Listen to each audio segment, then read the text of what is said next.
Director and acting deputy director मंच पर विरासत सभी अधिकारीगण, समस्त अधिकारीगण, रिप्रेजेंटेटिव, महिलाओं एवं सभी सज्जनों,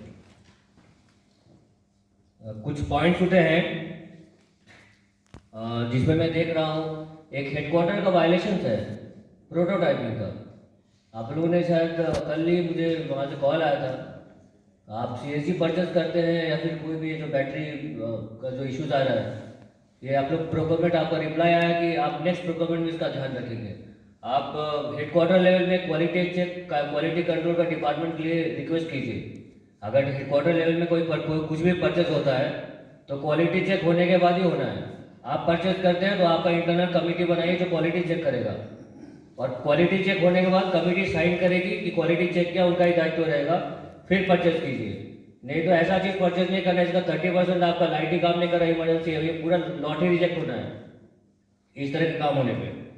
और एक पॉइंट आया है कल हेडक्वार्टर से कि आपके जो मैन राइडिंग शेयरिंग सिस्टम है उसका रोप एक्सपायर्ड है। Are you operating it with expired rope? If you are operating it, stop it right now, immediately notice लगा के स्टॉप कीजिए। एक्सपायर्ड रोप में हाँ बंद रखना है, और उसका नोटिस का कॉपी इमीडिएटली हेडक्वार्टर में भेजिए और सेंट्रल जोन में भेजिए। एक और बात होता है, मैं देखा यहाँ पे आपने एसएमपी अपडेट किया है, that's okay, very good, excellent. What about implementation of the SMP? कैसे कर रहे हैं आप इम्प्लीमेंटेशन? देखिए, ये जो ज्ञान होती है ना, किताब पढ़ के नहीं होता है। एसएमपी आपने बना दिया, किताब में रख दिया।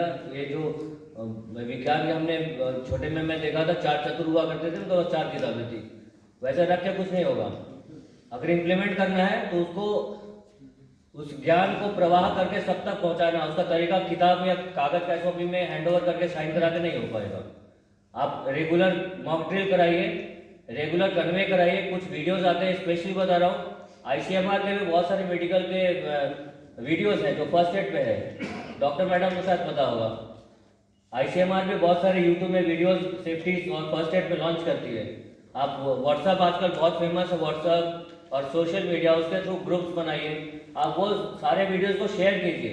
मैं कई एक्सीडेंट्स देखा हूँ जहाँ पे एक्सीडेंट होने के बाद 2 घंटे तक फर्स्ट एड नहीं दिया। लोग वेट करते हैं कि जो रेस्क्यू ट्रेंड है वो फर्स्ट एड देगा, नहीं तो जो फर्स्ट एड ट्रेंड है वो फर्स्ट एड देगा। ये गलत है।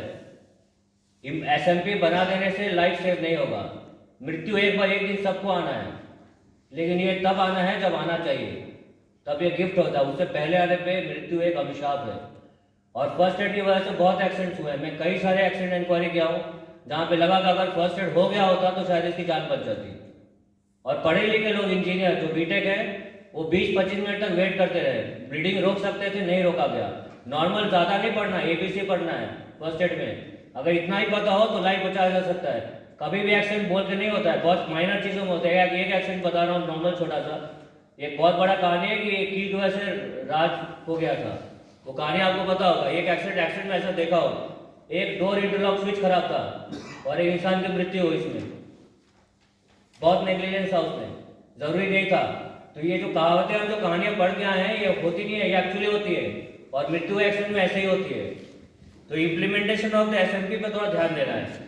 कम्युनिकेशन सिस्टम का जो बात आ रहा है, 80 रेगुलेशन 80 सब रेगुलेशन 7 में एक क्लॉज है कि कम्युनिकेशन सिस्टम होना है केज के अंदर से ऑन सेटर एंड बैट्समैन तक पूरा फुल कम्युनिकेशन होना है। वो कब लागू कीजिएगा? अगर वो अवेलेबल है, सब कुछ फेल हो गया, उससे कम्युनिकेट हो सकता है। नीचे से ऊपर केज के अंदर सारा कम्युनिकेशन हो सकता है। आप अभी सिग्नलिंग में ही फंसे हुए हैं। आप आगे बढ़िए, उसको भी देखिए, आप उसको इंस्टॉल कराने का प्लान कीजिए। और जो कानून है, कानून ऐसी चीज है जिसको बनाने से इंप्लीमेंट नहीं होती है। कानून बना दिया, देश में लागू हो गया, जो सीएमआर बना दिया लागू हो गया, कोई सुनता नहीं है। इसको मोटिवेशन के थ्रू कन्वे करना है सभी में, तब जाके कानून तभी कानून बन पाता है जब वो लोग उसको एक्सेप्ट कर रहे हैं, उसके हिसाब से चले। और जब उसके हिसाब से चलने लगते हैं तब कानून एक्सेप्ट होता है, सही तरीके से कानून लागू हो जाता है। 1248 कानून है कॉन्स्टिट्यूशन छोड़ के, और रेगुलेशन मिलाकर टोटल लगभग 3556 है। इसको आज तक इंप्लीमेंट नहीं कर पाए हैं हम इंडिया में, क्योंकि इसका कन्वेंस नहीं है। जहाँ पे जो चीज एक्ट है, माइंस एक्ट है, माइंस रेगुलेशन है, पढ़िए। फर्स्ट क्लास सेकंड क्लास आप लोग का ये दायित्व नहीं कि आप पढ़ के पास कर रहे हैं। आपके पास जो ज्ञान है, इसको वाइन वर्कर्स में, जो कंप्लेंट पर्सन हैं, जो सुपरवाइजर, इनमें कन्वे कीजिए कि काम ऐसे होना है। और सेमिनार्स कीजिए। सेमिनार का मतलब ये होता है, सेमिनार वर्कशॉप बार बार 4 सेमिनार साल में करने से equivalent convey all the knowledge. आपको मंथली 1-2 वीकली वर्कशॉप छोटा छोटा, नहीं तो जो भी सेफ्टी टॉक्स हो रहा है उसका रिकॉर्ड्स बनाइए। डॉक्टर लोगों से, डॉक्टर साहब है मैडम, उनसे भी बोलिए कि सेमिनार लेने के लिए। जो लोग रेस्क्यू ट्रेंड है फर्स्ट एड के लिए, जान कैसे बचानी इमरजेंसी में, वो ट्रेंड है मानता हूँ, लेकिन जो वर्कर्स है जो ऑन द स्पॉट है वो कैसे बचाएंगे। और एक पॉइंट आया था मैंने देखा फर्स्ट फायर फाइटिंग का। आप लोग फायर फाइटिंग इक्विपमेंट, मैं बता रहा हूँ, मैं इंस्पेक्शन जाता हूँ, फायर फाइटिंग इक्विपमेंट आपका आपने रिचार्ज करके रख दिया, उसको ऑपरेट नहीं करने आता लोगों को।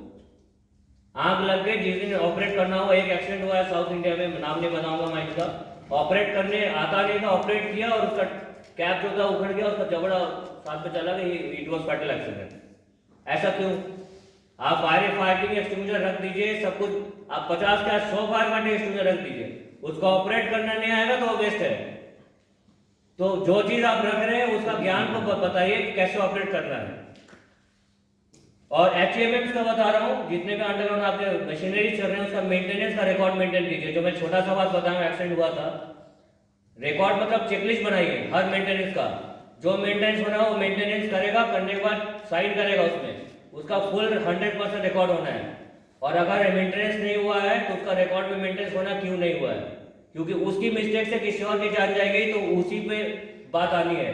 तीसरे चौथे बात, यहाँ कुछ भी होता है एक्सीडेंट इंक्वायरी होता है, मेंटेनेंस किसी और ने किया था, मैनेजमेंट पे शो कॉज आता है मोरल ग्राउंड्स में, तो उस दूर तक आप सोचिए मत। जिसका जो काम है उसको चेकलिस्ट बना के दीजिए, वो रिस्पॉन्सिबल है, साइन करके देगा।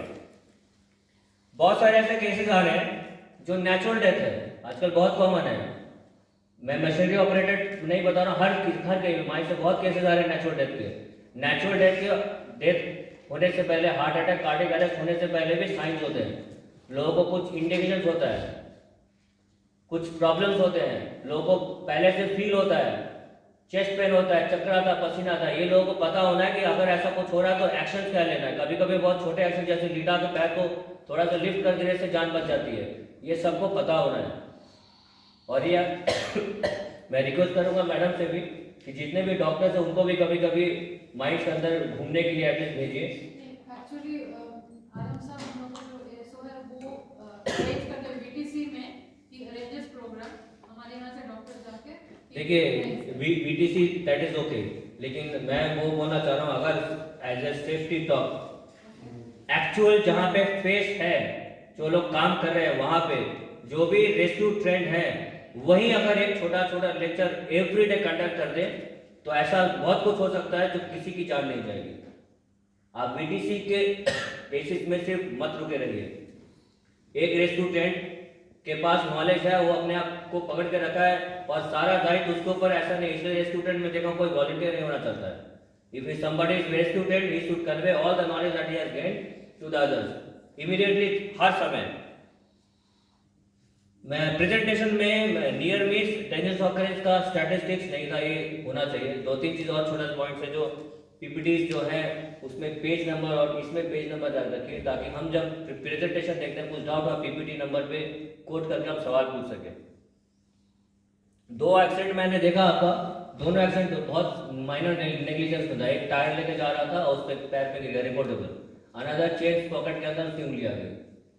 अभी देखिए एक चीज बहुत छोटी सी बात बता रहा हूँ, ये दिस इज ह्यूमन माइंड, ये प्रोग्रामेबल होता है। जैसे कंप्यूटर में प्रोग्राम करते हैं, इंसान जो देखता है वही सीखता है, वही उसके आचरण में आता है, तब जाकर वो कस्टम बनता है। एसओपी, सीओपी और पिक्टोरियल डिस्प्ले जो होता है, जिसका वायलेशन भी आता है, हम वायलेशन भी देते हैं, ये डिस्प्ले कीजिए, कोशिश कीजिए पिक्टोरियल। क्या होता है, हम जब ये चीज को देखते हैं बार बार कि हेलमेट नहीं पहनने से कुछ सामान गिरा, सर फूट गया, वो जो छोटे छोटे पिक्चर्स हैं, जब हम बार बार रोज हर रोज देखते हैं तो दिमाग में वो चीज घुसता है। हम एजुकेट ऑटोमेटिक होता है, पढ़ा लिखा नहीं है तो भी समझ आता है कि हेलमेट नहीं पहने चोट लगेगा और हेलमेट नहीं उतारता हो। तो इस तरह से कल्चर का जनरेशन होता है। तो कल्चर जनरेट करने के लिए पिक्टोरियल फॉर्म में एसओपी, सीओपी जो भी यहाँ पर है डिस्प्ले करने का प्लान कीजिए। और एक चीज मैं बोल रहा हूँ, आपके महिलाएं वर्कर्स कितने हैं माइंस में? 14। महिलाओं का भी कुछ पॉइंट्स होगा, वो भी मीटिंग में प्लीज आना है। उनके या तो रिप्रेजेंटेटिव से, नहीं तो उनसे पूछ के। यहाँ बहुत रिप्रेजेंटेटिव है, कभी भी मैं किसी माइंड सेफ्टी में महिलाओं का प्रॉब्लम या फिर उनके साथ कुछ सेफ्टी या फिर उनको जो भी चाहिए पॉइंट्स कभी नहीं आता, वो भी काइंडली आने का सोचिए। एनडीटी का जो क्लॉज है, एनडीटी टाइप पे कराइए, और एनडीटी का वायलेशन किया गया था हेडक्वार्टर से। एनडीटी वाइंडर्स में भी बता रहा हूँ, एक सर्कुलर 8 ऑफ 1999, उसमें लो, मीडियम और हेवी ऑपरेटिंग मशीन का क्लॉज है। जो लो मीडियम है वो 4 साल में एक बार होता है, जो मीडियम है उसको 2 साल में, और जो हेवी है उसका 1 साल में कराना है। आप पहले एनालाइज कर लीजिए कौन सा मशीनरी किस कंडीशन में चल रहा है, उसके हिसाब से एनडीटी कराइए। और ये उनको भी बताइए कि सर्कुलर में ऐसा लिखा हुआ है, इस तरीके से हो रहा है। और एक चीज प्रॉब्लम होता है, मैं कई बार इंस्पेक्शन में जाता हूँ, आप लोगों ने कन्वे कर दिया, ठीक है, आप लोगों ने कॉम्पिटेंसी इशू कर दिया, ऑथराइजेशन इशू कर दिया। जब पूछता हूँ काम, छोटा सा भी काम उसको नहीं पता होता है। There is a very good big problem of competency. Competency issue करने के बाद इंसान जंग की तरह होता है, दिमाग जो है ना लोहे की तरह होता है, इसको नहीं घिसा जाए तो इसमें जंग लगता है। आप छोटा इंटरनल कॉम्पिटेंसी चेक कराइए हर एक इंसान का रेगुलरली, या तो safety officer, safety committee through, आप लोग भी कीजिए। आप लोग बहुत देखिए, हाँ, हर समय डीजीएमएस नहीं आ सकती है, आप हमारे रिप्रेजेंटेटिव भी हैं। आप कॉम्पिटेंसी चेक कीजिए, जब भी कहीं जाते हैं किसी से पूछे उसका काम आता है कि नहीं। अगर काम नहीं आता तो रिपोर्ट कीजिए, उसको फिर समझाइए कैसे काम करना है। जो एसओपी सीओपी में लिखा वो भी उसको पता नहीं होता है, और this is not our job कि वहां जाके सिखाते रहे एवरी टाइम। आप मैं हर एक ऑपरेटर कभी भी मैं मिला हूं, उसको अपना काम नहीं आता। This is lack of competency, इसको चेक कराइए और इंटरनली कॉम्पिटेंसी का चेक बनाइए, चेकलिस्ट चिपका दीजिए कि 3 महीने में जैसे आप इंस्पेक्शन करते हैं, इंस्पेक्शन रूट में जाइए, कॉम्पिटेंसी चेक कीजिए और साइन कीजिए। आपने बहुत अच्छा एक बात बोला था, मैं रिटायर्ड मिलिट्री से हूँ, और एक बात है, more you sweat in peace less you bleed in war. मतलब आप जितनी अच्छी तैयारी उतना कम बहेगा। आप तैयारी ऐसा कीजिए कि रक्त बहने का कभी माहौल ही जनरेट ना हो। मैं एक मंत्र बताता हूँ 3 = 1 का। 3 चीज मिला के एक चीज बनता है, ये हमेशा हर जगह मैं बोलता हूँ। थिंकिंग माइंड, मस्तिष्क हमेशा सोच रहा है। स्किलफुल हैंड, जिसके लिए आपको ट्रेन करना हर एक इंसान को, और सेफ एनवायरमेंट जो आपको जनरेट करना है, जिसके लिए हम वायलेशन देते हैं। ये 3 चीज का अगर कॉम्बिनेशन हो जाए, इट गिव्स स्माइलिंग फेसेस। और यही आपका प्रोफेशन में आपका सुरक्षा के साथ आप पूरा जीवन आराम से यहाँ पे सुरक्षित तरीके से काट सकते हैं। इसी के साथ मैं अपने विचारों को यही विराम दे रहा हूँ। जय हिंद।